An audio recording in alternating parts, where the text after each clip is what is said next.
Hello, how are you? I hope you guys are doing great. I, Prabhav Sharma, welcomes you all to the Civil Point Institute Indore. तो इस session में हम unit number 2 शुरू करने वाले हैं जो कि होगा फ्लूइड स्टैटिक्स। और इसके पहले हमने यूनिट नंबर 1 खत्म कर ली है जो कि आपका प्रॉपर्टीज ऑफ फ्लूइड था। काफ़ी बेसिक माइन्यूट से माइन्यूट चीज़ें हमने उसमें भी कवर की हैं और इसी तरीके से हम फ्लूइड स्टैटिक्स को भी कवर करेंगे। हमने बहुत सारे उससे रिलेटेड क्वेश्चन भी सॉल्व किए हैं, तो अगर अभी तक आपने प्रीवियस सेशन नहीं देखे हैं तो मेक श्योर पहले आप उन्हें कंप्लीट कर लें, उसके बाद ही आप फ्लूइड स्टैटिक्स को शुरू करें ताकि आपको फ्लूइड स्टैटिक्स समझने में आसानी हो। तो फ्लूइड स्टैटिक्स के बारे में अगर मैं बात करूं तो एक छोटा-सा अगर मैं इसको आपको ब्रीफ देने की कोशिश करूं फ्लूइड स्टैटिक्स के बारे में, तो जब मैं आपको फ्लूइड मैकेनिक्स के बारे में बता रहा था, तो मैंने उसमें आपको 3 ब्रांचेस के बारे में बताया था। पहला मैंने आपको फ्लूइड काइनेमैटिक्स के बारे में बताया था, दूसरा मैंने आपको फ्लूइड डायनामिक्स के बारे में बताया था और तीसरा मैंने आपको फ्लूइड स्टैटिक्स के बारे में बताया। तो स्टैटिक्स में क्या होता है कि जब हम स्टडी करते हैं फ्लूइड की रेस्ट कंडीशन में, यानी फ्लूइड की जो पार्टिकल्स हैं उनकी जो वेलोसिटी है वो जीरो है, या मैं ये भी बोल सकता हूं कि फ्लूइड के जो पार्टिकल्स हैं उनकी रिलेटिव वेलोसिटी जीरो है। अब यहाँ पे रिलेटिव वेलोसिटी इसलिए बोल रहा हूं क्योंकि हम दो कंडीशन में फ्लूइड को एनालाइज करेंगे। पहला तो मैं आपको बताऊंगा स्टैटिक कंडीशन, और इसी के अंदर एक और कंडीशन हम डिस्कस करेंगे जो कि होता है आपका रिजिड बॉडी मोशन। तो वहां पे क्या होता है कि जो रिलेटिव वेलोसिटी होती है लिक्विड की, यानी दो पार्टिकल्स के बीच की जो वेलोसिटी है वो जीरो होती है, लेकिन आपका जो पूरा सिस्टम है वो मूव कर रहा होता है। लेकिन उस कंडीशन में भी हम फ्लूइड स्टैटिक्स लगाते हैं और जो हमारे लॉज होते हैं फ्लूइड स्टैटिक्स के वो हम यूज करके फ्लूइड को एनालाइज करते हैं। ठीक है। अगर मैं बात करूं कि फ्लूइड स्टैटिक्स में क्या क्या चीजें हम पढ़ने वाले हैं, तो सबसे पहले हम बात करेंगे आपका फ्लूइड स्टैटिक्स होता क्या है। देन हम बात करेंगे प्रेशर क्या होता है, यूनिट्स ऑफ प्रेशर क्या होती हैं, टाइप्स ऑफ प्रेशर क्या होते हैं। देन हम डिस्कस करेंगे पास्कल लॉ, हाइड्रोस्टैटिक लॉ। फिर उसके बाद आपका सेंटर ऑफ प्रेशर, अलग अलग सर्फेसिस पे हम प्रेशर निकालना सीखेंगे। तो ये सारी चीजें लगभग हम कवर करने वाले हैं फ्लूइड स्टैटिक्स में। आगे फिर फ्लोटेशन, बायोन्सी वगैरह भी हम इसी में देखेंगे। तो शुरू करते हैं आज के सेशन की। पहले हम डिफाइन करते हैं फ्लूइड स्टैटिक्स को और फिर समझने की कोशिश करते हैं कि किस तरीके से हम सिस्टम को देख पाएंगे जब फ्लूइड स्टैटिक्स को हम पढ़ते हैं, तो कैसे हम हमारा जो वाटर है उसको हम देख पाते हैं।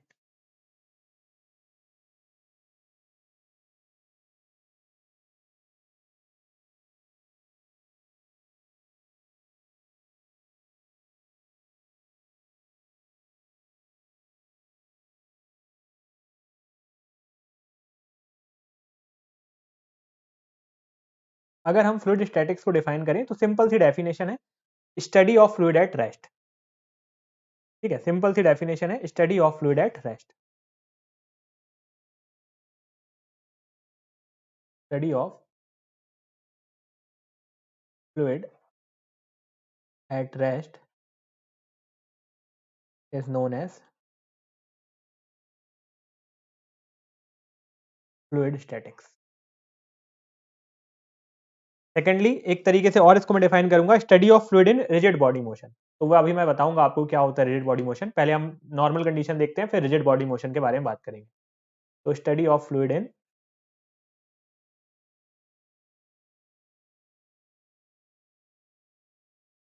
Rigid body motion.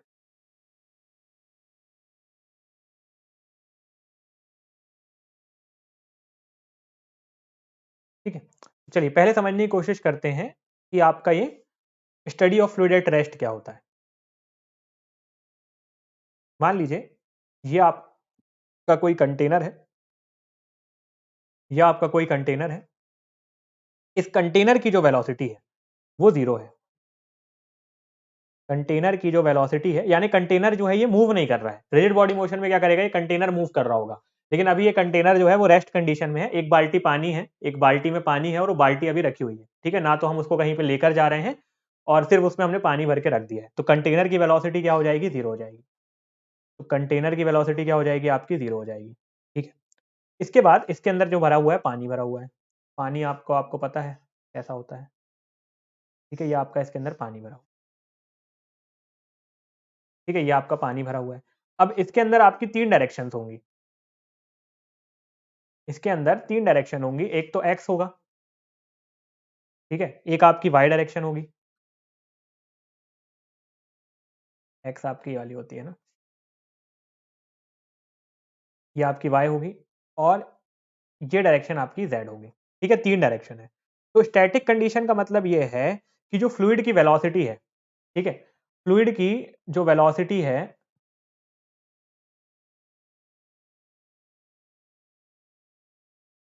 With respect to X direction वो भी 0 है। फ्लूइड की वेलोसिटी देखिए तीन तीन यहां से अगर एट रेस्ट कंडीशन में बात कर बोल रहा हूं फ्लूइड को, तो फ्लूइड यानी किसी भी डायरेक्शन में मूव नहीं कर रहा, तो फ्लूइड की जो वेलोसिटी है, फ्लूइड की जो वेलोसिटी है वो तीनों डायरेक्शन में 0 है। तो इसका मतलब मैं ये बोल सकता हूं ना तो फ्लूइड एफ एक्स का फंक्शन है, ना ही फ्लूइड आपका एफ वाई का फंक्शन है, ना ही आपका जो फ्लूइड है वो जेड का फंक्शन है। तो velocity of fluid in X Y Z direction is 0, ये मैं कंक्लूड कर सकता हूं अगर रेस्ट कंडीशन में। तो वही हम यहां पे लिखेंगे, velocity of fluid, velocity of fluid in X Y and Z direction equals to 0। ठीक है, यहां तक क्लियर, यहां तक तो कोई कंफ्यूजन नहीं होगा। ठीक है, तो इससे मैं ये बोल सकता हूं कि ना तो मेरा फ्लूइड जो है वो ना तो फंक्शन ऑफ एफ एक्स है, ना ही मेरा जो फ्लूइड की वेलोसिटी है, फ्लूइड की वेलोसिटी को मैं डिनोट कर रहा हूं यू से। ठीक है, फ्लूइड की जो वेलोसिटी है उसको मैं डिनोट कर रहा हूं यू से। तो ना तो जो मेरा यू फंक्शन ना तो एक्स का है, ना ही वाई का है, और ना ही जेड का है ना। ना ही तो मेरा फ्लूइड एक्स डायरेक्शन में मूव कर पा रहा है, ना ही वाई डायरेक्शन में मूव कर पा रहा है, और ना ही जेड डायरेक्शन में मूव कर पा रहा है। अगर मेरा कोई फ्लूइड का मैं पॉइंट पकड़ूं तो वो अपनी पोजीशन पर बना हुआ है। ठीक, तो यहां से मैं ये भी कंक्लूड कर सकता हूं कि जो मेरी वेलोसिटी है is not the function of F X Y and Z. ठीक है, और साथ ही साथ मेरी जो वेलोसिटी है वो इक्वल्स टू 0 ही है with respect to time also, with respect to time also. तो मेरी वेलोसिटी ना तो फंक्शन है एक्स की, ना ही फंक्शन है वाई की, और ना ही फंक्शन है जेड की, और मेरी जो वेलोसिटी है वो 0 ही है with respect to time also. तो ऐसी कंडीशन को मैं अब क्या बोलता हूं, this condition is known as, this condition is known as fluid static. तो मेरा जो वाटर का मॉलिक्यूल है, अगर ये मेरा वाटर का मॉलिक्यूल है, ना तो ये एक्स डायरेक्शन में कहीं जा रहा है, ना ही ये वाई डायरेक्शन में कहीं जा रहा है, ना ही ये जेड डायरेक्शन में कहीं जा रहा है। अगर ऐसी कंडीशन बनती है कि मेरा मॉलिक्यूल तीनों डायरेक्शन में कहीं पे भी नहीं जा रहा है, then this condition is known as your fluid static. इस कंडीशन को हम फ्लूइड स्टैटिक्स बोलते हैं। और ना ही आपका टाइम के साथ जो मेरी वेलोसिटी, मेरा टाइम के साथ जो पार्टिकल की पोजीशन है, मान लीजिए मेरा पार्टिकल इधर पे है, तो टाइम के साथ भी वो मूव नहीं कर रहा, 10 बजे भी वो यहीं पे है, 11 बजे भी वो यहीं पे है, 12 बजे भी वो यहीं पे है, तो टाइम के साथ भी वो मूव नहीं कर रहा है। ठीक है, तो ऐसी कंडीशन को हम बोल देते हैं फ्लूइड स्टैटिक्स। देन एक चीज मैंने आपको और बताई, वो मैंने बताई कि study of fluid in rigid body motion, है ना। तो वो क्या होता है, ये तो आपका क्या हो गया, study of fluid in static condition. एक आपकी कंडीशन होती है कि जैसे जो बाल्टी मैंने अभी आपको भरवाई थी, उस बाल्टी को मैं उठाकर अब मूव करा रहा हूं। मैंने जो बाल्टी में अभी पानी भरा था, इस पानी को मैं अब मूव कर रहा हूं। पानी को अब जो मैं उठा, पहले मैंने पानी नल से भर लिया, अब मुझे कहीं और ले जाके ले जाना है उसको, तो मैं कहीं और ले जाने की कोशिश कर रहा हूं। तो यहां पे अब जो वेलोसिटी ऑफ कंटेनर है वो इक्वल्स टू 0 नहीं है। जो मेरी वेलोसिटी थी कंटेनर की, velocity of container is not equals to 0 now. ठीक है, कुछ ना कुछ मेरी वेलोसिटी है, वो है क्या, उस वेलोसिटी को मैं क्या बोल रहा हूं, v। तो इस v वेलोसिटी से इस बाल्टी को मैंने उठाया, इस बाल्टी को मैंने उठाया और मैं लेकर जा रहा हूं आगे की तरफ। लेकिन पूरे का पूरा मेरा बाल्टी के अंदर का जो फ्लूइड है वो वहीं पे ही है ना। फ्लूइड के पार्टिकल्स तो अपनी जगह पे ही हैं, बाल्टी मूव कर रही है ना। तो अगर मैं इस फ्लूइड का ये वाली जो लेयर है इसकी वेलोसिटी को v1 बोलूं और इसकी वेलोसिटी को v2 बोलूं, तो अगर मुझे इसका एक मैं पार्टिकल पकड़ूं और इस लेयर में सेम जगह पे एक और पार्टिकल पकड़ूं, तो इनकी अगर मुझे रिलेटिव वेलोसिटी निकालना चाहूं मैं, तो इसकी वेलोसिटी भी v है, ये भी v वेलोसिटी से, ऊपर वाली लेयर भी मूव कर रही है, नीचे वाली लेयर भी v वेलोसिटी से मूव कर रही है। तो अगर मैं रिलेटिव वेलोसिटी निकालूं तो मुझे रिलेटिव वेलोसिटी क्या मिलेगी, रिलेटिव वेलोसिटी मुझे v minus V that is equals to 0 ही मिलेगी। रिलेटिव वेलोसिटी जो मुझे मिलेगी वो v माइनस वी यानी कि 0 ही मिल रही है। तो यहां से भी मैं ये कंक्लूड कर सकता हूं कि अगर मेरा कंटेनर भी मोशन में है, लेकिन मेरे जो रिलेटिव पार्टिकल्स हैं, मॉलिक्यूल्स हैं मेरे वाटर के, अगर उनकी वेलोसिटी में कोई चेंजेस नहीं आ रहा है, तो भी जो मेरी कंडीशन होगी वो फ्लूइड स्टैटिक की ही कंडीशन होगी। दैट मीन्स अगर कोई बाल्टी को मैं उठाकर एक जगह से दूसरी जगह ले जा रहा हूं, लेकिन मेरे बाल्टी के अंदर का जो फ्लूइड है वो मूव नहीं कर रहा है, तो that condition is also known as your fluid statics. Clear है।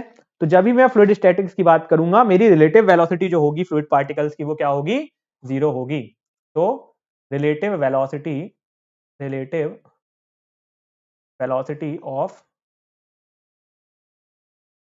फ्लूइड पार्टिकल्स इक्वल्स टू 0, ठीक है। Relative velocity of fluid particles equals to 0, ठीक। तो आपकी जो फ्लूइड की रिलेटिव वेलोसिटी होती है वो भी 0 होती है।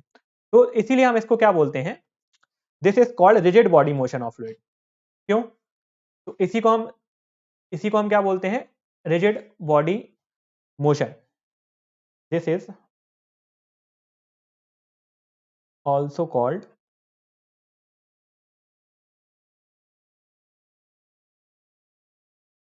Rigid body motion of fluid. तो यही सेम फिनोमेना मेरा सॉलिड भी लेता है। अगर मान लीजिए मेरा एक कोई सॉलिड का ब्लॉक है, ये मेरा एक सॉलिड का ब्लॉक है, ठीक है, ये मेरा क्या है, एक सॉलिड का ब्लॉक है।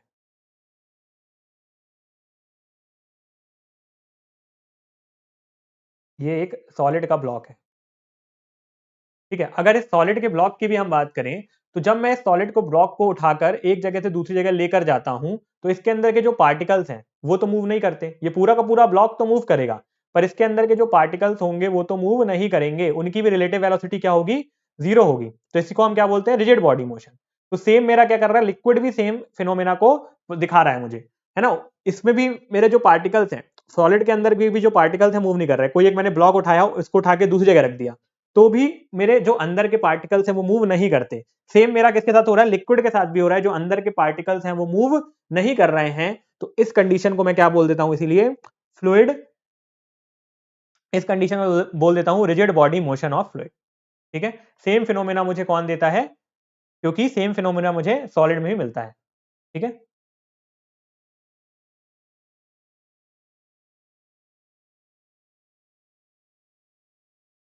Same phenomena is given by solid also, ठीक है। तो ये भी हम बोल सकते हैं। तो ये आपकी बात हो गई किसके बारे में, कि फ्लूइड स्टैटिक्स होता क्या है, ठीक है। तो यहाँ पे क्या एक चीज मुझे नोट करनी है, कि यहाँ पे क्या हो रही है, वेलोसिटी जो है वो हर वेलोसिटी जो है of every particle is same. Velocity of every particle is same. तो हर पार्टिकल की जो वेलोसिटी है सेम है, इसलिए मुझे रिलेटिव वेलोसिटी 0 मिल रही है। इसीलिए मैं इसको क्या बोल रहा हूँ, फ्लूइड स्टैटिक्स बोल रहा हूँ। तो यहाँ पे हमारा फ्लूइड स्टैटिक्स क्लियर होता है, ठीक है। तो अब फ्लूइड स्टैटिक्स का जो इंपॉर्टेंट पॉइंट है उसको हम क्या बोल सकते हैं, फ्लूइड एट रेस्ट, है ना। और अगर मैं फ्लूइड एट रेस्ट निकालना चाहूं, तो एक यहाँ से एक और इंपॉर्टेंट कॉन्सेप्ट यहाँ से मैं डिराइव कर सकता हूँ फ्लूइड एट रेस्ट से। तो वो कॉन्सेप्ट के बारे में बात करते हैं हम, ठीक है। तो फ्लूइड एट रेस्ट का मतलब क्या है, कि जो आपका यू है वो आपका फंक्शन नहीं है, किसका, एफ एक्स का, वाई का, जेड का और टी का, है ना। तभी तो आप उसको बोलेंगे कि फ्लूइड आपका रेस्ट है। तो अगर मैं del U upon del Y निकालूं, जो कि मैं क्या बोलता हूं, वेलोसिटी ग्रेडियंट बोलता हूं। वेलोसिटी ग्रेडियंट आपको क्या बताता है, कि change of velocity in particle या molecule of fluid in Y direction, है ना। आपका जो हम वेलोसिटी ग्रेडियंट निकालते थे, तो इस मॉलिक्यूल की जो चेंज आ रहा है वेलोसिटी में, ऐसे में वेलोसिटी प्रोफाइल हमने बनाई थी, तो क्या हो रहा था कि इस मॉलिक्यूल की वेलोसिटी में चेंज आ रहा था with respect to Y direction. तो उसी को हम क्या बोलते थे, वेलोसिटी ग्रेडियंट, ठीक है। तो ये वेलोसिटी ग्रेडियंट अगर हम निकालेंगे तो वो क्या आएगा, यहाँ पे 0 आएगा। अगर मैं ये वेलोसिटी ग्रेडियंट निकालूंगा, क्योंकि मेरा ये क्या है, मेरी वेलोसिटी कांस्टेंट है, 0 ही है ना। तो अगर मैं वाई डायरेक्शन में देखूं कि मेरी वेलोसिटी में क्या चेंज आ रहा है, तो कोई चेंज नहीं आ रहा, दैट मींस 0 चेंज आ रहा है, ठीक है। इसको हम क्या बोलते हैं, वेलोसिटी ग्रेडियंट बोलते हैं।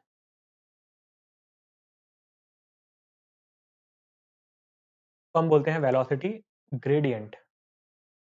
इसी तरीके से अगर मैं वेलोसिटी को देखूं with respect to X direction, तो वो भी मुझे 0 मिलेगी। और अगर मैं इसी तरीके से वेलोसिटी को देखूं with respect to Z direction, तो वो भी मुझे 0 मिलेगा।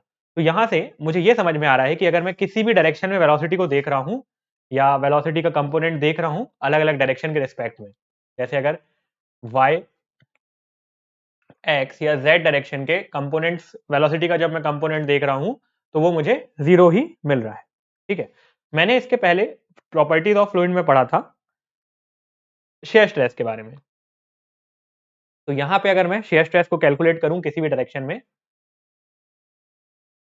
यहां पे भी अगर मैं शेयर स्ट्रेस को कैलकुलेट करूं, shear stress in any direction,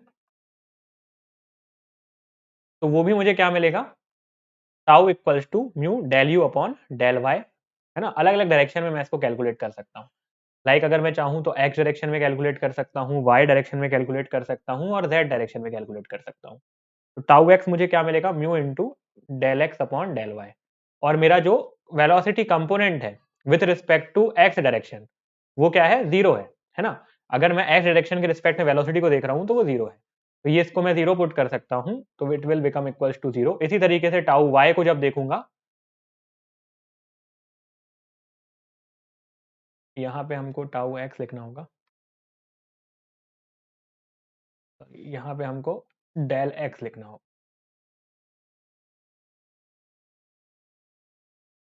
और यहाँ पे हमको डेल यू लिखना होगा। ठीक है, इसी तरीके से जब मैं म्यू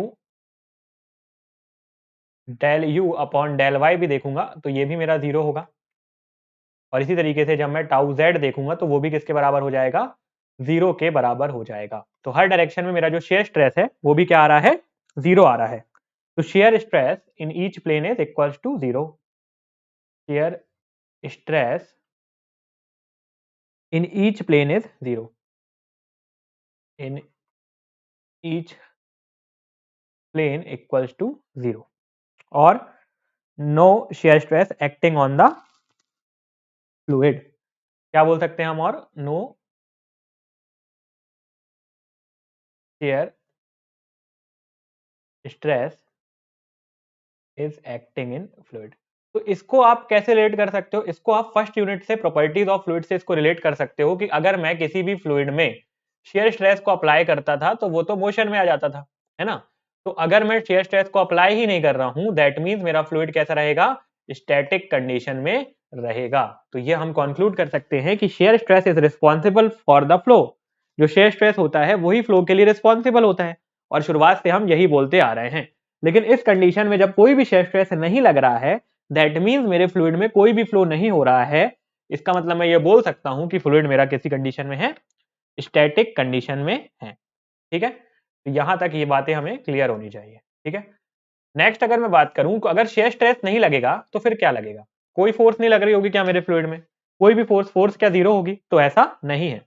ठीक है, जब फ्लूइड मेरा रेस्ट कंडीशन में होगा तो ओनली उस पर क्या लग रही होगी, नॉर्मल स्ट्रेस लग रही होगी। व्हेन, ठीक है, यहां से हमारा मेन जो चैप्टर है वो शुरू होता है। व्हेन फ्लूइड इज एट,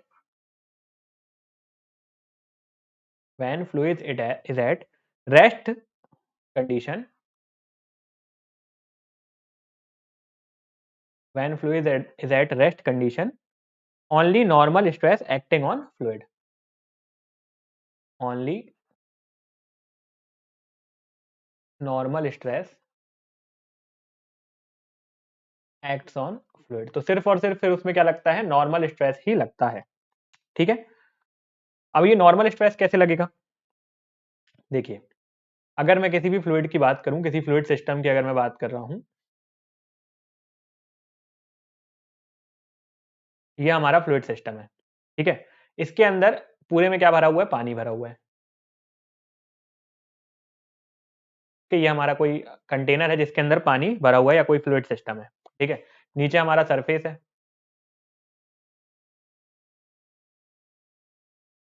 तो अब क्या होगा कि मेरा जो फ्लूइड के पार्टिकल्स होंगे, है ना, ऊपर इसके कुछ प्रेशर लग रहा होगा, जिसको मैं क्या बोलूंगा, एटमॉस्फेरिक प्रेशर बोलूंगा।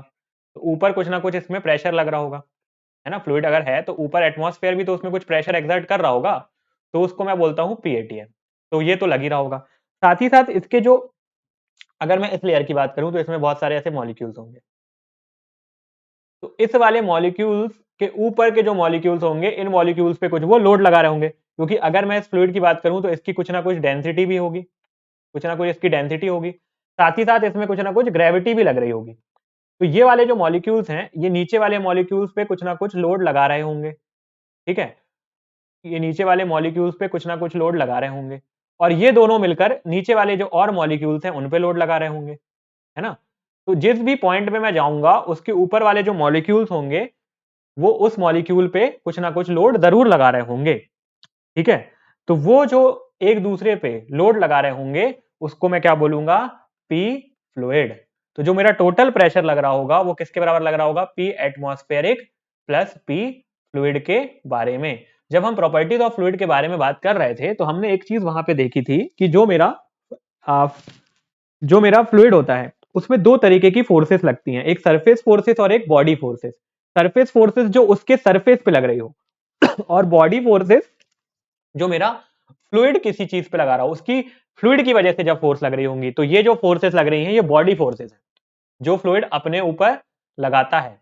ठीक है, जैसे अगर मान लीजिए आपको मैं खड़ा करूं कहीं पे, ठीक है, तो आपके पैरों के ऊपर पूरा टोटल बॉडी का लोड आता है ना, तो आपकी बॉडी खुद अपने पैरों पे लोड लगा रही है। उसी तरह के फ्लूइड भी है, अगर उसकी अलग अलग लेयर की हम बात करें, ए लेयर है, ये अगर बी लेयर है, ऐसे सी लेयर है, डी लेयर है, ई लेयर है, तो ए लेयर के ऊपर एटमॉस्फेरिक प्रेशर लग रहा होगा, फिर ए लेयर बी लेयर के ऊपर प्रेशर लगा रही होगी, फिर ए और बी मिलकर सी लेयर पे प्रेशर लगा रहे होंगे, फिर ए बी सी मिलकर डी पे लगा रहे होंगे, और फिर ए बी सी डी मिलकर ई पे लगा रहे होंगे। जैसे हम देखते हैं कि जब मटकी फोड़ वगैरह होता है तो सारे लोग ऐसे खड़े होते हैं, तो इनके ऊपर जो लोग खड़े हैं, इनके ऊपर जो लोग खड़े होते हैं, ठीक है, मान लीजिए ये इतने लोग ऐसे खड़े हुए हैं, तो ये पहला वाला जो खड़ा हुआ है इसके ऊपर तो कोई लोड नहीं है, तो इसके ऊपर सिर्फ एटमॉस्फेयर लोड लगा रहा है।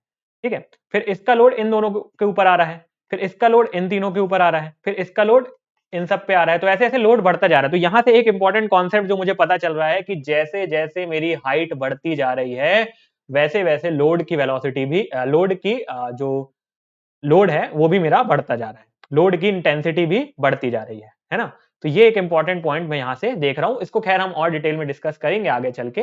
अभी के लिए सिर्फ आपको इतना पता होना चाहिए कि जो मेरा फ्लूइड होता है उसमें क्या क्या लगता है आपका, एक तो एटमॉस्फेरिक प्रेशर लगता है और एक ही आपका जो फ्लूइड का खुद का वेट होता है उसकी वजह से एक प्रेशर लगता है। ठीक है, अगर मैं किसी भी हाइट पे देखूंगा तो उस पर्टिकुलर हाइट तक जो मेरी उस पर्टिकुलर डेप्थ तक जो हाइट होगी या उस पर्टिकुलर डेप्थ तक जो भी वैल्यू होगी उतना मेरे उसके ऊपर प्रेशर लग जाएगा। एक चीज और यहाँ पे नोट पॉइंट आप बनाकर लिख सकते हैं कि कई बार हमसे क्वेश्चन में बोल देता है कि डिटरमाइन नॉर्मल स्ट्रेस। तो ये जो नॉर्मल स्ट्रेस होता है यही किसके बराबर होता है आपका, जो प्रेशर एक्ट हो रहा होता है फ्लूइड पे। तो अगर आपसे बोलेगा कि नॉर्मल स्ट्रेस निकालना है, दैट मीन्स हमारे फ्लूइड के अंदर जो भी प्रेशर एक्सर्ट हो रहा है वो हमको निकालना है। ठीक है, जो भी प्रेशर एक्सर्ट हो रहा है वो हमको निकालना है, pressure acting on fluid, pressure acting on fluid. तो यहाँ से मुझे कॉन्सेप्ट ऑफ प्रेशर समझ में आ रहा है कि प्रेशर अगर मुझे फ्लूइड को एनालाइज करना है तो उसमें जो प्रेशर लग रहा होगा वो मुझे कैलकुलेट करना होगा। तो यहाँ से हमारा जो चैप्टर है उसका बेस बनना शुरू हो रहा है कि प्रेशर की अब हमने बात की है ना, तो अब हम समझते हैं कि प्रेशर होता क्या है। ठीक है, तो नेक्स्ट टॉपिक हम डालते हैं कि प्रेशर क्या होता है। अभी तक हमने समझा कि फ्लूइड स्टैटिक क्या होता है, फिर हमने देखा कि कैसे हम बोल सकते हैं कि फ्लूइड स्टैटिक कंडीशन में है, रिजिड बॉडी मोशन क्या होता है, फिर हमने देखा कि अगर फ्लूइड स्टैटिक कंडीशन पे है तो उसमें शेयर स्ट्रेस जीरो होगा, तो कुछ ना कुछ स्ट्रेस फिर भी उसमें लग रहा होगा, जो कि हमने देखा नॉर्मल स्ट्रेस। अब नॉर्मल स्ट्रेस को डिफाइन करने की कोशिश करते हैं कि नॉर्मल स्ट्रेस क्या होता है। ठीक है, तो नेक्स्ट टॉपिक हम डालते हैं आपका प्रेशर। ठीक है, नॉर्मल स्ट्रेस को मैं क्या बोल सकता हूँ, प्रेशर बोल सकता हूँ, पहले मैंने आपको यही नोट पॉइंट करवा दिया है। ठीक है, तो अब प्रेशर होता क्या है, तो प्रेशर की जो डेफिनेशन हमको पता है वो गलत पता है। क्या बोलते हैं हम, pressure equals to force upon area. Pressure क्या होता है, फोर्स अपॉन एरिया, ये बिल्कुल गलत है। अब क्यों गलत है ना, वो समझेंगे। पहले मैं आपको डेफिनेशन बताता हूँ, फिर आपको बताऊंगा कि फोर्स अपॉन एरिया हम क्यों नहीं बोल सकते। तो प्रेशर जो होता है आपका वो होता है normal component of force. Pressure जो होता है वो होता है आपका normal component of force divided by unit area, divided by unit area. देखिए, अगर मान लीजिए कोई आपका सिस्टम है,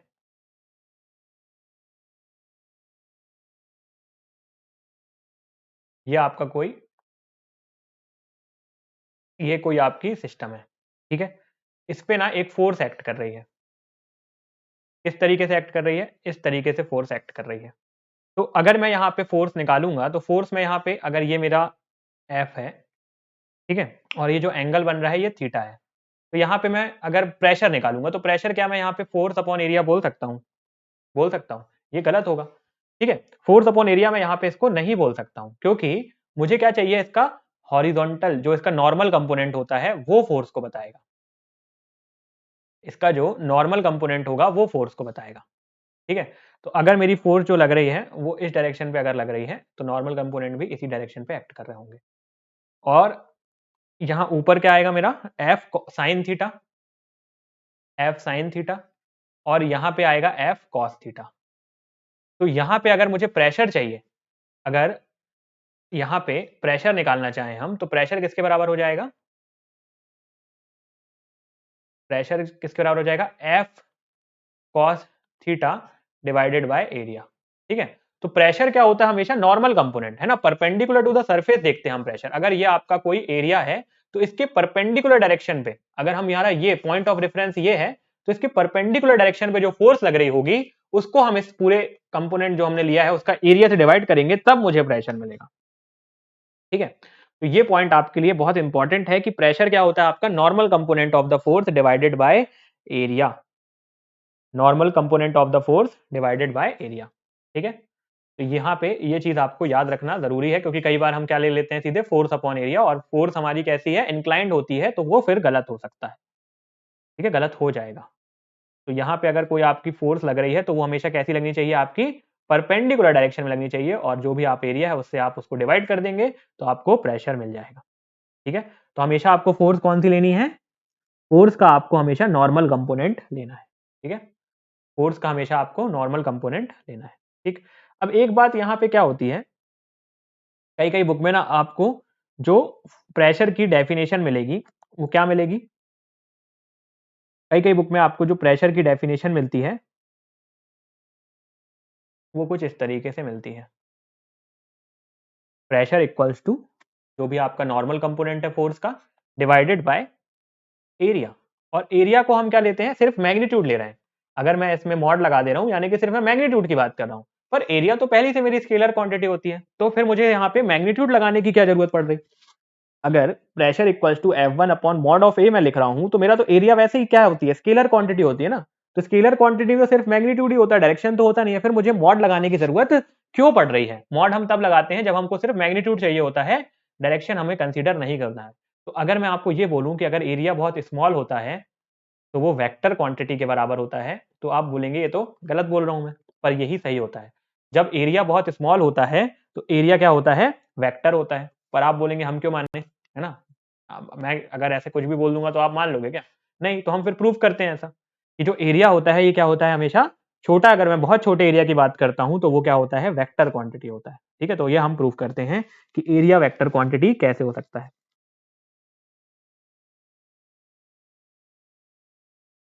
अगर मैं यूनिट एरिया जो है उसको प्रूफ करना चाहूँ कि वो स्केलर है कि वेक्टर है, तो वो किस तरीके से मैं कर सकता हूँ? देखिए, सबसे पहले अगर मैं एक यूनिट एरिया को कंसीडर कर लेता हूँ, ये एक्स एक्सिस है, ये आपका वाई एक्सिस है,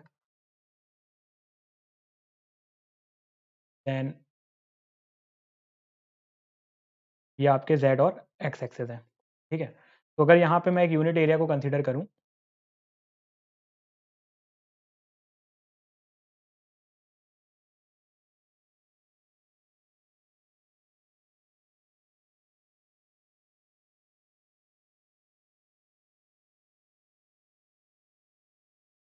तो इधर आपका जो साइड है उसको मैं ले रहा हूँ ए आई कैप, क्योंकि काफ़ी छोटा साइड है ये, है ना, बहुत छोटा एरिया हमने कंसीडर किया है। और ये आपका ए जे कैप। तो अगर आपको पता होगा, अगर वेक्टर प्रोडक्ट, अगर मैं साइड्स का वेक्टर प्रोडक्ट करूँ और मुझे जीरो ना मिले, तो वो क्या हो जाएगा? वेक्टर वेक्टर क्वांटिटी हो जाएगी। और वेक्टर क्वांटिटी का जो स्केलर प्रोडक्ट होता है वो हमेशा क्या होता है? जीरो होता है। तो अगर मैं इसका वेक्टर प्रोडक्ट और स्केलर प्रोडक्ट निकालूंगा तो मुझे पता चल जाएगा कि जो मेरा एरिया है वो स्केलर क्वांटिटी है कि वेक्टर क्वांटिटी है। तो अगर मैं इसका वेक्टर प्रोडक्ट निकालता हूं, डी ए वेक्टर, तो वो क्या हो जाएगा? ए आई कैप इंटू या क्रॉस ए जे कैप। ठीक है, ए इंटू ए क्या हो जाएगा? आपका ए स्क्वायर हो जाएगा। ए इंटू ए क्या हो जाएगा? ए स्क्वायर। और आई क्रॉस जे क्या होता है? आपका साइन थीटा होता है, तो यहाँ पे ये बचेगा साइन थीटा। और जैसे कि ये आपका एक स्क्वायर है, तो ये जो एंगल होगा ये कितना होगा? 90 डिग्री होगा। तो साइन 90 कितना होता है? आपका 1 होता है। तो जो आपका एरिया निकल कर आ रहा है वो ए स्क्वायर निकल कर आ रहा है वेक्टर प्रोडक्ट करने में। लेकिन जब मैं इसका स्केलर प्रोडक्ट कर रहा हूँ, जब मैं इसका स्केलर प्रोडक्ट करूंगा, तो स्केलर प्रोडक्ट में अगर मैं डी ए वेक्टर निकालता हूं तो वो क्या हो जाएगा, ए आई कैप इंटू ए जे कैप। तो फिर से ये ए स्क्वायर यहां पे देखिए, यहां पे क्या यूज किया हमने, आई क्रॉस जे इक्वल्स टू क्या होता है आपका, साइन थीटा होता है। लेकिन आई डॉट जे जो आपका होता है वो कॉस थीटा होता है, तो ये ए स्क्वायर कॉस थीटा मिलेगा। ठीक है, ए स्क्वायर कॉस थीटा, और कॉस 90 क्या होता है, जीरो होता है। तो यहां पे आपको जो प्रोडक्ट मिल रहा है वो जीरो मिल रहा है। तो किसी भी वेक्टर क्वांटिटी का जब आप स्केलर प्रोडक्ट निकालते हैं तो जीरो आता है ना, और यहाँ पे आपकी वेक्टर क्वांटिटी की एक वैल्यू आ रही है। तो यहां से हम कंक्लूड कर सकते हैं कि जो एरिया है मेरा वो क्या है, एक वेक्टर क्वांटिटी है। ठीक है, लेकिन हम क्या कर रहे हैं, हैंस जो हमारा स्मॉल एरिया है, लेकिन एरिया कैसा होना चाहिए, बहुत स्मॉल होना चाहिए। तो small area is vector quantity. तो इसलिए कई बार आप बुक्स में जब देखते होंगे प्रेशर की डेफिनेशन, तो यहाँ पे आपको मॉड दिखता होगा। ठीक है, यहाँ पे आपको क्या दिख रहा होगा, मॉड दिख रहा होगा। तो जब आपका छोटा एरिया होता है तो यहाँ पे हमको क्या लगाना पड़ता है, मॉड लगाना पड़ता है, यानी कि सिर्फ और सिर्फ उसका मैग्नीट्यूड लेना होता है। ठीक है, तो लेकिन आपका जो प्रेशर होता है, प्रेशर क्या होता है, वो एक स्केलर क्वांटिटी होता है। ठीक है, बट प्रेशर इज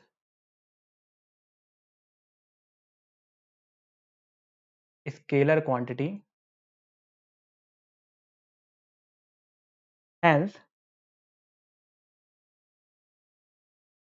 आपका जो प्रेशर होता है वो normal component divided by mod of A होता है। ठीक है, तो ये हमारा क्लियर हो गया कि मॉड ऑफ ए क्या, क्यों लिखते हैं हम वहां पे। ठीक है, ये हमारा क्लियर हो गया कि हम मॉड ऑफ ए क्यों लिखते हैं। तो यहां से हमको प्रेशर के बारे में सारी चीजें समझ में आ गई कि प्रेशर क्या होता है। ठीक है, नॉर्मल अभी हम प्रेशर की बात कर रहे हैं। तो अगर मैं यूनिट ऑफ प्रेशर निकालना चाहूं तो वो भी मैं निकाल सकता हूं। तो नेक्स्ट मैं देखता हूं यूनिट्स ऑफ प्रेशर। ठीक है, प्रेशर की यूनिट क्या होती है, तो unit of pressure, unit of pressure आपने पहले भी काफी बार पढ़ा होगा। सिंपल सा आपका होता है, फोर्स की यूनिट होती है न्यूटन, और एरिया की यूनिट होती है मीटर स्क्वायर। ठीक है, तो पहले मैं ऐसा यूनिट के बारे में बात करूंगा, फिर सीजीएस यूनिट के बारे में बात करूंगा। तो पहले अगर मैं ऐसा यूनिट के बारे में बात करूं तो प्रेशर की यूनिट क्या होगी, फोर्स अपॉन एरिया, यानी कि pressure equals to newton upon metre square, newton upon metre square.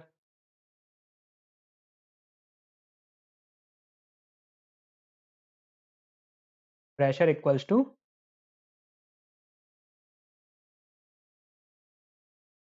Newton upon metre square. ठीक है, जिसको मैं क्या लिख सकता हूं, P equals to newton upon metre square लिख सकता हूं, और इसी को मैं पास्कल भी बोल देता हूं। ठीक है, इसी को मैं क्या बोल देता हूं, पास्कल बोल देता हूं। तो जो इसको मैं यहां से ये रिलेशनशिप मुझे मिला कि 1 newton per metre square equals to 1 pascal. ठीक है, ये पॉइंट इंपॉर्टेंट है, 1 newton per metre square equals to 1 pascal.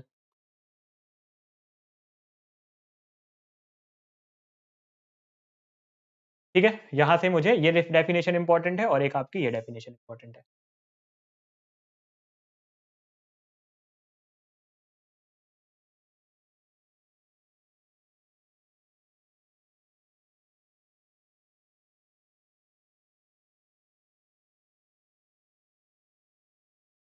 ठीक है, चलिए, तो यहां से मुझे मिल गया ऐसा यूनिट। अगर मैं सीजीएस यूनिट की बात करूं तो सीजीएस यूनिट क्या होगी,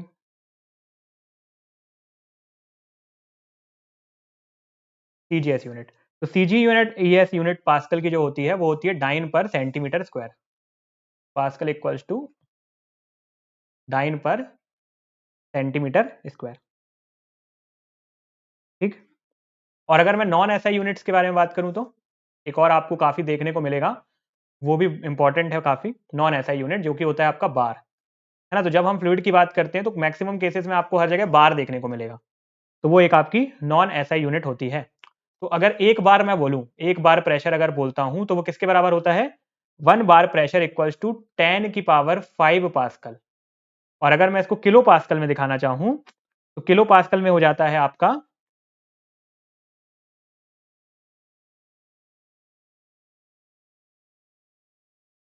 ठीक है, अगर 1 किलो पास्कल की अगर मैं बात करूं तो वो क्या हो जाएगा आपका, 1 बार इक्वल्स टू, देखिए 1 किलो, एक अगर मैं किलो पास्कल की बात करूं तो उसमें कितने पास्कल होंगे? 1 किलो पास्कल में आपके 1000 पास्कल होंगे। तो 1 बार में आपके कितने किलो पास्कल हो जाएंगे? 10 की पावर 2 इंटू किलो पास्कल, है ना? तो यानी यानी कि क्या हो जाएगा वो 100 किलो पास्कल। तो एक बार में आपके 100 किलो पास्कल होते हैं और ये आपसे पूछा जाता है। एक बार में कितने पास्कल होते हैं? 100 किलो पास्कल होते हैं और यही आपसे एग्जामिनेशन में भी पूछा जाता है। तो ये पॉइंट भी आपको याद रखना है। ठीक है?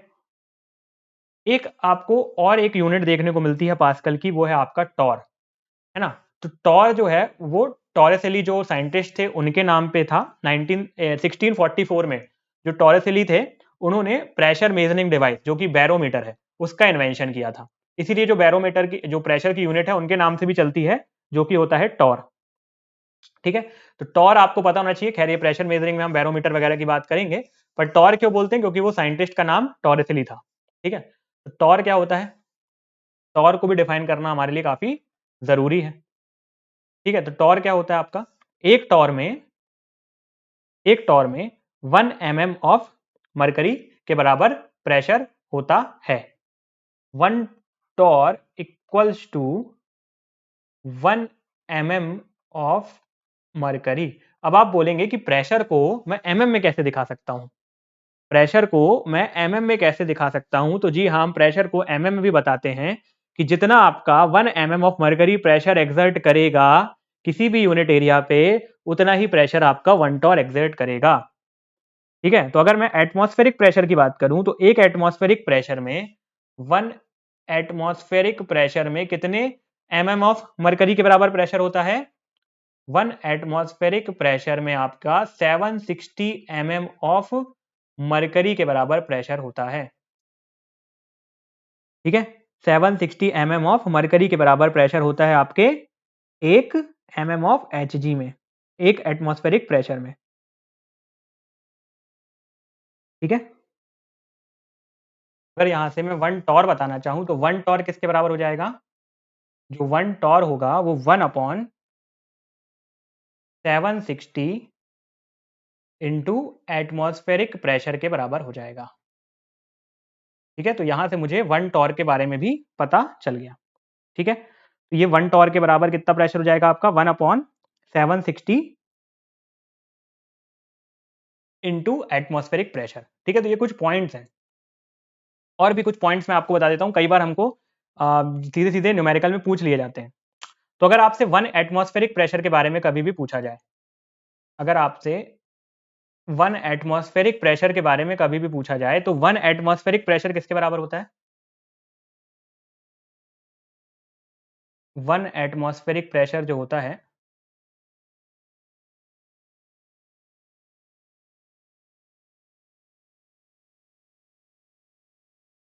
1 एटमॉस्फेरिक प्रेशर जो होता है आपका,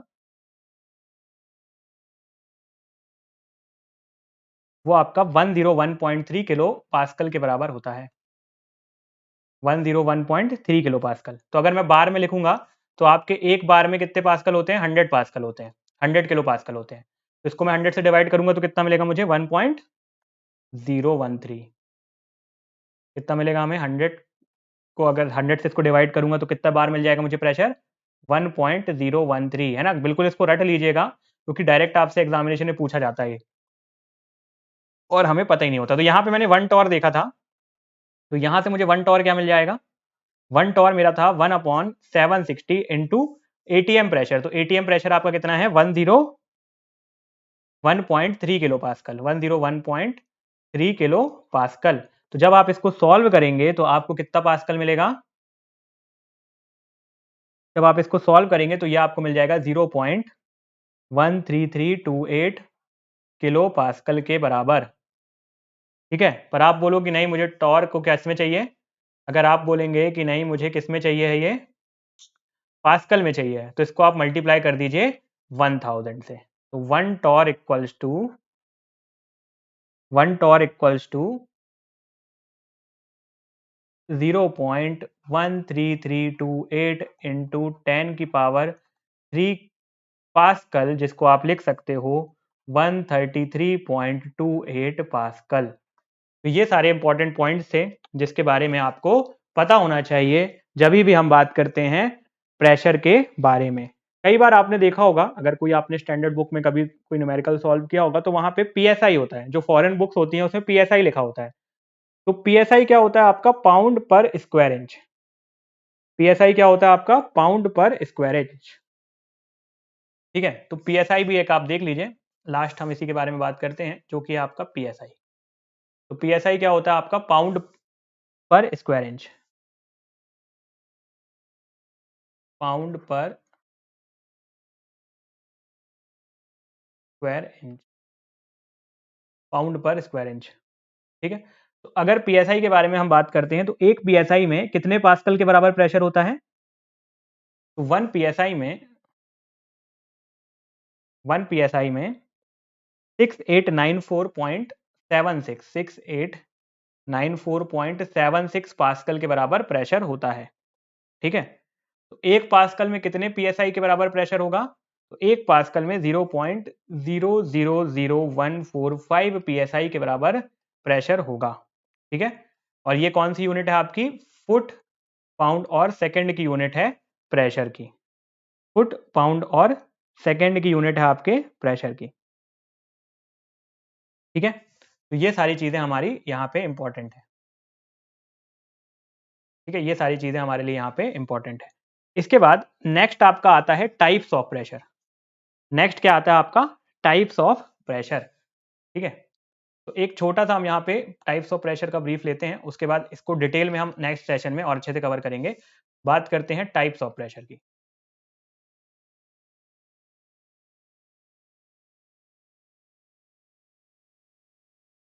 टाइप्स ऑफ प्रेशर। तो बेसिकली जो हम प्रेशर मेजर करेंगे वो तीन तरीके के प्रेशर हम देखेंगे। ठीक है, एक होगा आपका एब्सोल्यूट प्रेशर, दूसरा होगा आपका एटमॉस्फेरिक प्रेशर और तीसरा आपका होगा वैक्यूम या गेज प्रेशर।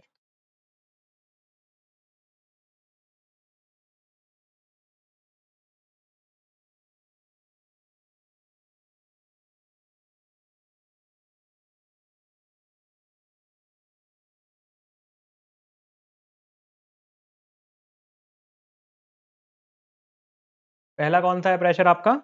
एटमॉस्फेरिक प्रेशर, जो कि अभी मैंने आपको बता दिया कि किसके बराबर होता है, फिर से देख लेंगे हम। ठीक है, तो एटमॉस्फेरिक प्रेशर।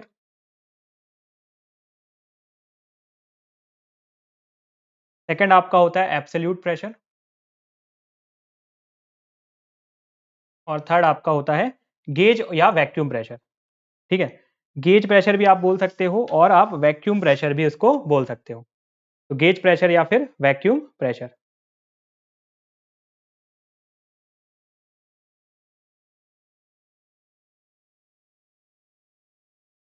गेज और मतलब गेज प्रेशर अलग है, वैक्यूम प्रेशर अलग है ना, दोनों चीज़ें अलग अलग हैं।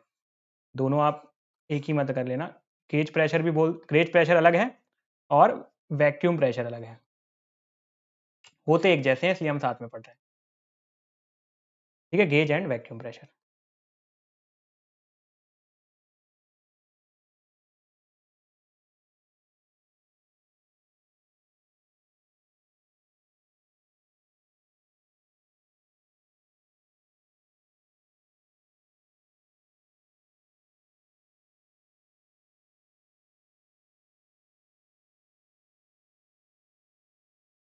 ठीक है, चलिए इसके बारे में डिटेल में हम देखेंगे नेक्स्ट सेशन में। एक बार जल्दी से चीज़ों को रिवाइज कर लेते हैं, क्या क्या चीज़ें हमने सेशन में कवर की हैं, और फिर यहाँ इसके आगे का जो चीज़ें हैं कि एटमॉस्फेरिक प्रेशर क्या होता है, एब्सोल्यूट प्रेशर क्या होता है, तो ग्राफ वगैरह के फॉर्म में हम इनको समझने की कोशिश करेंगे। अगर थोड़ा सा हम इंट्रोडक्शन लेना चाहें कि आपका एब्सोल्यूट प्रेशर क्या होता है, उसमें मैं आपको कैसे बता सकता हूँ कि जहाँ पे आपका प्रेशर बिल्कुल क्या हो, जीरो हो। किसी भी रिस्पेक्ट में अगर आपका प्रेशर जीरो हो, तो प्रेशर कब जीरो होगा?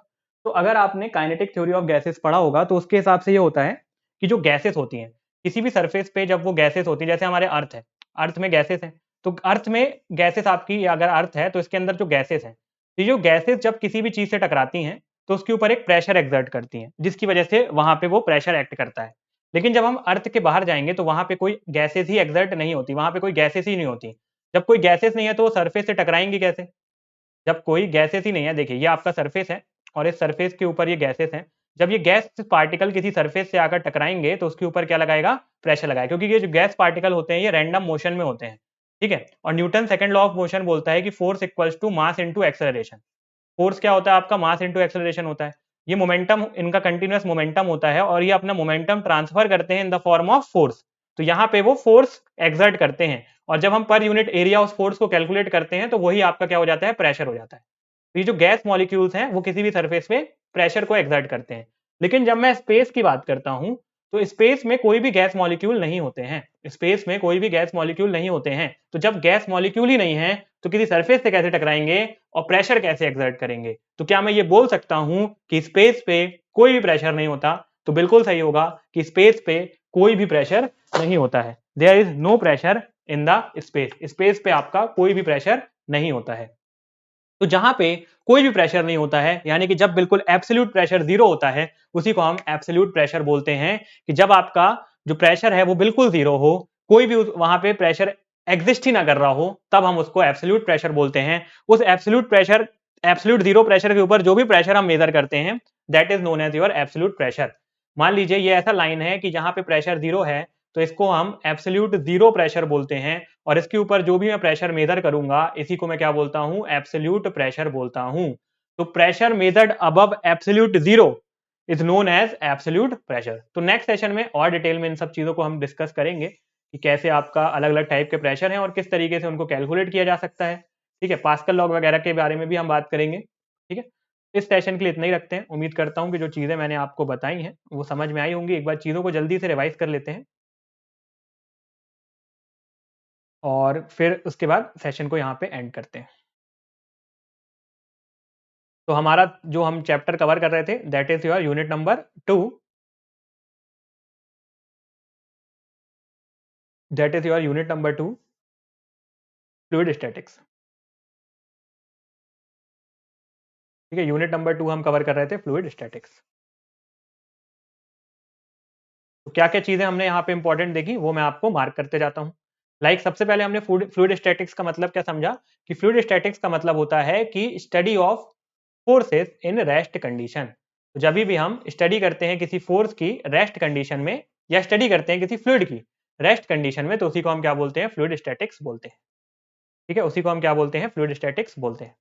एक और मैंने आपको डेफिनेशन बताई कि study of fluid in rigid motion. तो अगर मैं रिजिड मोशन में भी किसी फ्लूइड की स्टडी कर रहा हूं तो उसको हम क्या बोलते हैं, फ्लूइड स्टैटिक्स बोलते हैं। तो अगर रेस्ट कंडीशन का मतलब ये है कि मेरे जो अंदर पार्टिकल्स हैं फ्लूइड के, उनकी जो वेलोसिटी है वो इक्वल्स टू जीरो है, या जो उनकी रिलेटिव वेलोसिटी है, फ्लूइड की जो रिलेटिव वेलोसिटी है वो भी इक्वल्स टू जीरो है। या तो फ्लूइड की वेलोसिटी जीरो है ना, या तो फ्लूइड की वेलोसिटी जीरो है, या फ्लूइड के अंदर के जो पार्टिकल्स हैं उनकी रिलेटिव वेलोसिटी जीरो है, यानी वो एक दूसरे के रिस्पेक्ट में कहीं पे भी आगे नहीं बढ़ रहे हैं। अगर मेरा पहला फ्लूइड का पार्टिकल यहां था तो दूसरा फ्लूइड का पार्टिकल भी यही है। अगर मेरा पहला फ्लूइड का पार्टिकल यहां पहुंच गया तो दूसरा फ्लूइड का पार्टिकल भी यहीं पहुंच गया, इनके बीच में कोई रिलेटिव मोशन नहीं हो रहा है, तभी मैं फ्लूइड को बोलूंगा कि वो रेस्ट कंडीशन में है या फ्लूइड स्टैटिक है, ठीक है। तभी हम बोलेंगे कि फ्लूइड हमारा कैसा है, स्टैटिक है। चलिए, इसके बाद हमने नेक्स्ट देखा कि आपका जो फ्लूइड एट रेस्ट होता है तो हर पॉइंट पे वेलोसिटी ग्रेडियंट भी आपका जीरो होता है, क्योंकि जो फ्लूइड होता है, जो फ्लूइड के पार्टिकल्स होते हैं वो फंक्शन नहीं होते एक्स वाई जेड या टाइम के, ठीक। और जो यहाँ पे शेयर स्ट्रेस होती है फ्लूइड की, जब हम बात करेंगे तो यहाँ पे जो शेयर स्ट्रेस होगा वो हर पॉइंट पे क्या होगा, जीरो होगा। Shear stress at every point is zero.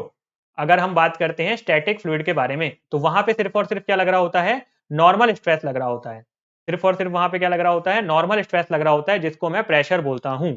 तो जो प्रेशर होगा वो एक तो एटमॉस्फेरिक प्रेशर होगा, साथ ही साथ फ्लूइड के वेट की वजह से जो प्रेशर लग रहा होगा वो होगा। वेट कितना होता है, m/g। अभी प्रेशर हम डिफाइन करेंगे फ्लूइड के, स्टैटिक फ्लूइड के केस में ρ/g/h, वो आगे हम करेंगे। अभी मुझे नहीं पता कि ρ/g/h के बराबर होता है, तो अभी मैं सिर्फ ये बोल दूंगा कि जो प्रेशर होगा फ्लूइड का वो किसके बराबर होगा, एक तो ऊपर से एटमॉस्फेयर है जो उस पर प्रेशर लगा रहा है, ऊपर से जो उसमें एटमॉस्फेयर प्रेशर लगा रहा है, और साथ ही साथ जो अंदर के पार्टिकल्स उस पर प्रेशर लगा रहे हैं, एक दूसरे पे जो प्रेशर एक्सर्ट कर रहे हैं due to its own weight, अपने खुद के वेट के कारण, उसी को हम क्या बोलते हैं, total pressure of the fluid बोलते हैं।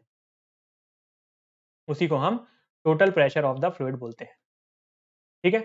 नेक्स्ट अगर हमने देखा, नेक्स्ट हमने क्या देखा कि जो प्रेशर होता है वो किसके बराबर होता है, जो आपका प्रेशर होता है वो normal component of the force के बराबर होता है। तो ये पॉइंट भी आप हमेशा याद रखिएगा कि जो प्रेशर होता है वो normal component of the force upon area के बराबर होता है, ना कि आपके फोर्स अपॉन एरिया। तो वो मैंने आपको इसलिए बताया, ठीक है, फोर्स अपॉन एरिया बस नहीं होगा, नॉर्मल कंपोनेंट होगा, क्योंकि अगर आप कॉस थीटा ले लेंगे, कॉस थीटा नहीं लेंगे तो आंसर आपका गलत हो जाएगा। तो यहां पे आपको कॉस थीटा लेना काफी जरूरी है, ठीक है। और हमेशा ये भी याद रखिएगा कि एरिया हमेशा मैग्नीट्यूड लेना है, क्योंकि यहाँ पे जो एरिया होता है वो किस क्वांटिटी का होता है, वेक्टर क्वांटिटी का होता है, ठीक है। यूनिट्स ऑफ प्रेशर भी काफी इंपॉर्टेंट थी, तो हमने पहले देखी आपकी एसआई यूनिट, ठीक है। उसके बाद मैंने आपसे बात की सीजीएस यूनिट के बाद, जो कि होता है आपका dine per centimetre square. Non SI unit के बारे में बात की, जो कि आपका बार होता है। हमने टॉर के बारे में बात की, ठीक है। और साथ ही साथ ये कुछ इंपॉर्टेंट पॉइंट्स मैंने आपको बताए, और फिर हमने जो आपका फुट पाउंड पर स्क्वायर इंच होता है उसके बारे में बात की। तो काफी सारी चीजें हमने इस सेशन में देखी। इसके आगे हम और भी चीजें देखेंगे, ठीक है। थोड़ा सा हम धीरे चल रहे हैं क्योंकि आपका ये इनिशियल है ना। इसके आगे थोड़ा सा हम स्पीड को भी इंक्रीज करेंगे और ज्यादा से ज्यादा कॉन्सेप्ट को क्लास में कवर करने की कोशिश करेंगे। तो उम्मीद करता हूँ सेशन आपको पसंद आया होगा। कोई भी क्वेरी या कोई भी डाउट है तो you can always reach out to us, और मेक श्योर कि आप शॉर्ट नोट्स बना रहे हैं और आप चीज़ों को रिवाइज भी करते जा रहे हैं। ऐसा ना हो कि आगे पढ़ते पढ़ते हम पीछे वाली चीज़ों को भूल जाए, ठीक है। चलिए मिलते हैं नेक्स्ट सेशन में। Have a great day.